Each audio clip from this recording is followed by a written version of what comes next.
ఓం శ్రీ మహాగణాధిపతయే నమః. శ్రీ గురుభ్యో నమః. శ్రీరామచంద్ర పరబ్రహ్మణే నమః. మాతృదేవో భవ, పితృదేవో భవ, ఆచార్య దేవో భవ, అతిథి దేవో భవ. భగవద్భక్తులారా, ముందుగా మీ అందరికీ కూడా శ్రీకృష్ణాష్టమి శుభాకాంక్షలు. కృష్ణాష్టమి, జన్మాష్టమి అంటారు. వసుదేవసుతం దేవం కంసచానూరమర్దనం దేవకీ పరమానందం కృష్ణం వందే జగద్గురుం. అసలు ఈ ఒక్క శ్లోకంలోనే శ్రీకృష్ణుని యొక్క గొప్పతనం అంతా మనకు అర్థమైపోతుంది. ఆయన యొక్క తత్వము అర్థమైపోతుంది. వసుదేవసుతం, వసుదేవునికి కుమారుడు అయినటువంటి వాడా, దేవం పలానా వారికి కుమారుడు అనడం వల్ల సామాన్యం అనుకుంటున్నామేమో. దేవం, దేవుడవి. మరి వసుదేవుడు కుమారుడని ఎందుకు చెప్పారండి అంటే, తండ్రిని గౌరవించవలసినటువంటి, తండ్రికి ఖ్యాతిని తేవలసినటువంటి ఒక గొప్ప విషయాన్ని ఈ శ్లోకం మనకు తెలియజేస్తుంది. అందువల్ల తాను వసుదేవుని కుమారుడుగానే కీర్తింపబడ్డాడు ఆయన. ఆ విధంగా వసుదేవసుతం దేవం కంస చానూరమర్దనం. కంస చానూరమర్దనం, కంసుడు చాణురుడు అనేటువంటి రాక్షసుల్ని మర్దించినటువంటి వాడు. ఇక్కడ రాక్షసమర్దనం అంటే అనేక అర్థాల్లో తీసుకోవాలి. అంటే అధర్మపరులందరినీ మర్దించేటువంటి వాడు అని అర్థం. అధర్మపరుల్ని మర్దిస్తున్నాడంటే ధర్మాన్ని నిలబెట్టేవాడు అని అర్థం. మనలో ఉండేటువంటి కంసుడు చారుణుడు అనేటువంటి దుర్గుణాలన్నింటినీ కూడా రూపుమాపేవాడు, నిర్మూలించేవాడు అని కూడా అర్థాన్ని మనం తీసుకోవాలి. అది మొదటి లైన్. తర్వాత దేవకీ పరమానందం, తల్లి అయినటువంటి దేవకీ మాతకు పరమానందాన్ని కలిగించినటువంటి వాడు. అంటే తల్లికి తండ్రికి అత్యధిక ప్రాధాన్యత ఇవ్వాలని సూచిస్తున్న తత్వము శ్రీకృష్ణ పరమాత్మ తత్వం. దేవకీ పరమానందం, అంత పరమానందం కలిగించినటువంటి ఆయన ఎవరు? కృష్ణం. ఆ కృష్ణుడు అనేటువంటి వాడే ఇంత గొప్ప పరమానందాన్ని కలిగిస్తాడు, దుర్గుణాలను నశింపజేస్తాడు, అధర్మపరుల్ని మర్దిస్తాడు. మరి అటువంటి ఆయన ఎంతటి వాడై ఉంటాడు? వందే జగద్గురు, జగత్తంతటికి గురువు అయినటువంటి ఓ శ్రీకృష్ణ పరమాత్మ నీకు నమస్కారము అని అర్థం. అంటే ఆయన జగద్గురువు అని అర్థమైపోతుంది. తల్లిదండ్రులకి ప్రాధాన్యత ఇవ్వాలని తాను సూచిస్తూ అందరికీ తెలియజేస్తున్న తత్వం అర్థమవుతుంది. అధర్మాన్ని రూపుమాపుతాడు అని అర్థమవుతోంది. రాక్షసత్వాన్ని నిర్మూలించడమే జయంగా కలిగిన వాడు అని అర్థమవుతోంది. ఈ ఒక్క శ్లోకము మనం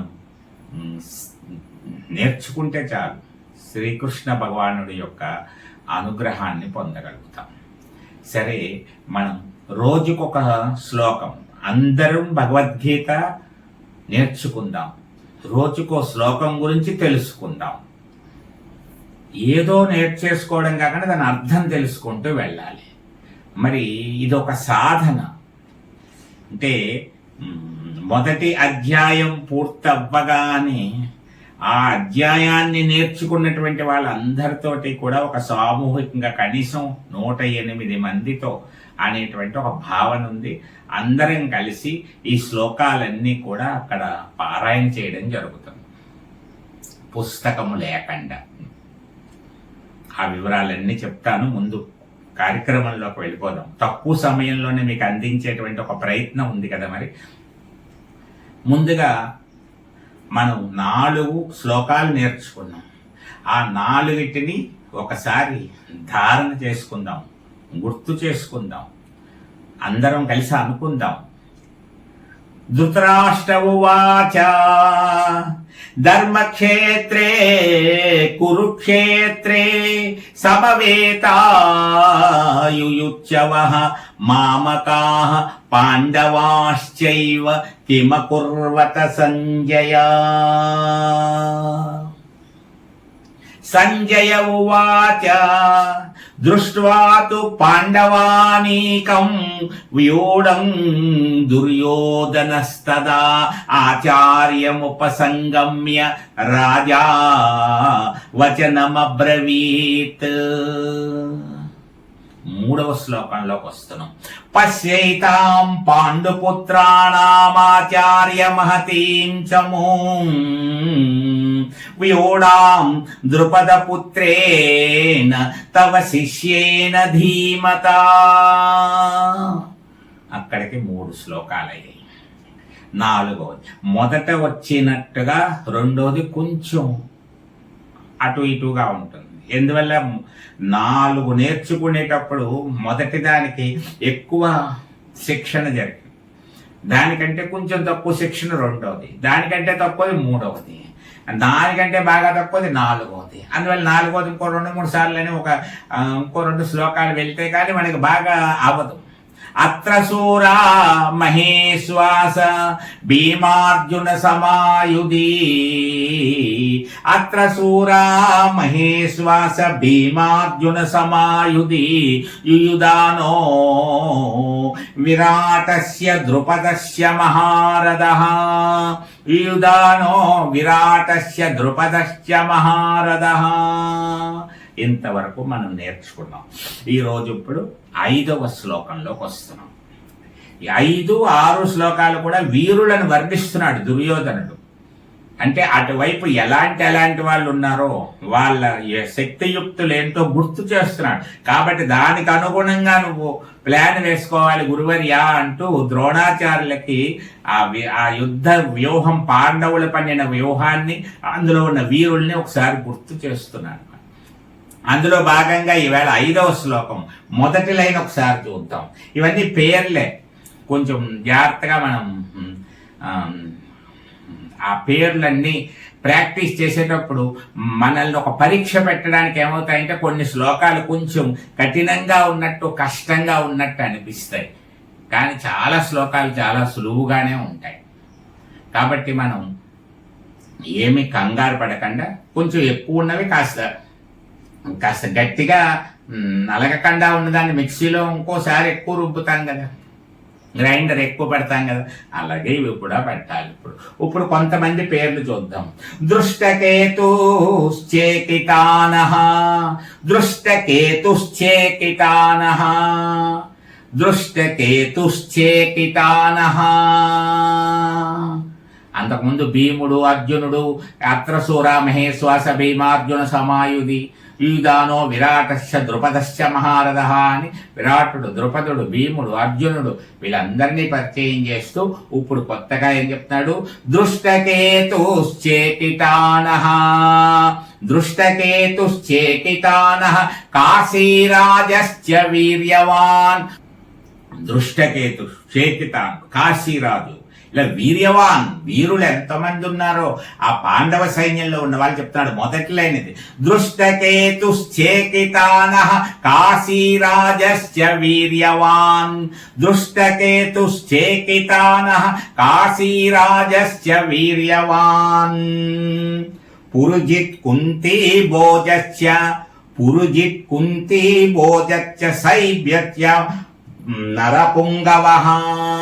పురుజిత్ కుంతీ భోజశ్చ, ఇదంతా ఒకసారి చదివేసుకుంటే సులువుగా ఉంటుంది. పురుజిత్ కుంతీ భోజశ్చ, పురుజిత్ కుంతీ భోజశ్చ, పురుజిత్ కుంతీ భోజశ్చ, పురుజిత్ కుంతీ భోజశ్చ సైభ్యక్ష, సైభ్యక్ష నరపుంగవః, సైభ్యక్ష నరపుంగవః.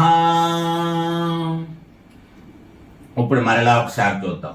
దృష్టకేతుశ్చేకితానః దృష్టకేతుశ్చేకితానః కాశీరాజశ్చ వీర్యవాన్ దృష్టకేతుశ్చేకితానః కాశీరాజశ్చ వీర్యవాన్ పురుజిత్ కుంతీ భోజస్య పురుజిస్కుంతీ భోజచ్చ సైభ్యక్ష నరపుంగవః సైభ్యక్ష నరపుంగవః. శైబ్యుడు, కుంతీభోజుడు, దృష్టకేతుడు, ఇటువంటి వీరులందరూ కూడా కాశీరాజు ఇలాంటి వీరులందరినీ చూపెడుతున్నాడు. అదిగో అక్కడ కాశీరాజు ఉన్నాడు, అక్కడ కుంతీభోజుడు ఉన్నాడు అని వాళ్ళ శక్తియుక్తులన్నీ దుర్యోధనుడు తెలియజేస్తున్నాడు.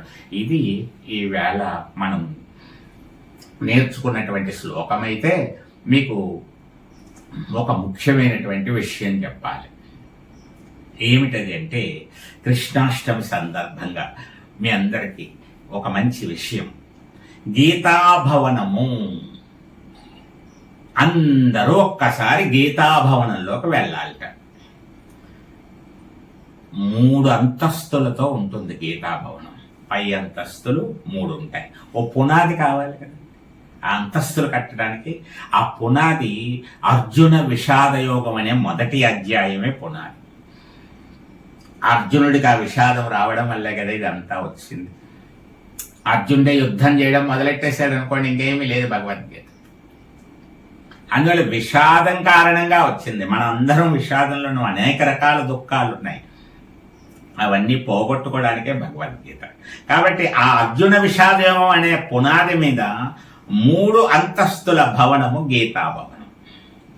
3 అంతస్తులతో ఉన్నటువంటి భవనము గీతాభవనముగా చెప్పబడుతోంది. మొదటి అంతస్తులో 5 గదులు ఉంటాయి.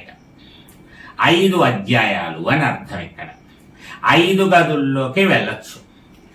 అసలు గీతాభవనంలోకి వెళ్ళడానికి ప్రవేశం ఎలాగా అంటే, మరి ఎక్కడైనా మంచి పెద్ద భవనము, ఒక మ్యూజియం లాంటిది అన్నప్పుడు అందరినీ వెళ్ళనిస్తారా? ఏదో టిక్కెట్ ఏదో ఉంటుంది, లేకపోతే వయస్సు నిబంధన ఉంటుంది, లేకపోతే కొంత ప్రాంతం వాళ్ళకే అని ఉంటుంది, కొంత సమయాలు ఈ సమయంలో మాత్రమే అని ఉంటుంది. చాలా ఏవో నిబంధనలు ఉంటాయి. కానీ ఇక్కడ ఏ నిబంధనలు లేవు. అంటే వయసు నిబంధనలు లేవు, పిల్లలు పెద్దలు చిన్న అనే నిబంధన లేదు, స్త్రీలు పురుషులు అనే తేడా లేదు, కుల మత ప్రాంతీయ భేదములు అసలే లేవు. ఉన్నదల్లా ఒక జిజ్ఞాస. ఈ భవనంలోకి నేను ప్రవేశించాలి, ఈ గీతాభవనాన్ని నేను చూడాలి అనేటువంటి ఒక కోరిక ఉంటే చాలట. రండి రండి రండి అని లోపలికి ఎప్పుడు స్వాగతమే. అర్ధరాత్రి 12ంటికైనా, తెల్లారగట్టైనా, మధ్యాహ్నం అయినా, ఏ టైం అయినా సరే, ఏ సమయంలో అయినా సరే మీరు ప్రవేశించవచ్చు. మీకు ఎప్పుడు అనిపిస్తే అప్పుడు వెళ్ళచ్చు. ఎవరు మిమ్మల్ని ఆపరు. సరే, ఒక గదిలోకి వెళ్ళారు, మొదటి గదిలోకి వెళ్ళారు, అలా చూశారు. తర్వాత నుంచి 2వ గది. ఎక్కడైనా ఎవరింటికైనా వెళ్ళినప్పుడు, చూడడానికి వెళ్ళినప్పుడు ఏం చేయాలి? జాగ్రత్తగా చూసుకుని వచ్చేయాలి. అంతే కదా. మనం ఎంత బాగున్నాయో చూస్తాం. అబ్బా, ఈ పెన్ ఎంత బాగుందో, ఆ గంట ఎంత బాగుందో, ఆ ఫోటో ఎంత బాగుందో, ఇవన్నీ చూస్తాం. ఆ దండ ఎంత బాగుందో, అవన్నీ పెట్టారు అందంగా.